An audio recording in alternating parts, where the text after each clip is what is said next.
Namaste and welcome to Vicky Views.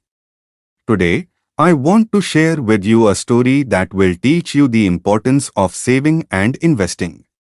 So, let's get started. Once upon a time, there were two friends, Rohan and Aryan.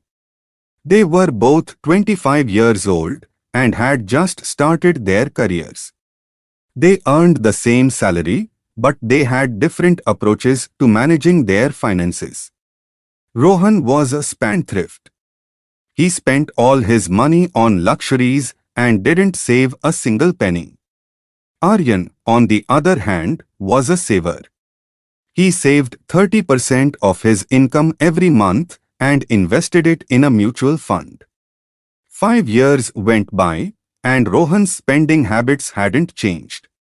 He was still living paycheck to paycheck. Aryan, on the other hand, had saved a significant amount of money and had invested it wisely.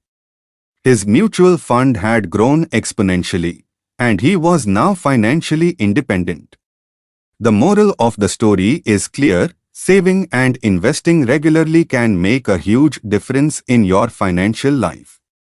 It's not about how much you earn, but about how much you save and invest. So, start saving and investing today. It's never too late to start. And if you need any help or guidance, feel free to reach out to me. Thanks for watching, and I'll see you in the next video.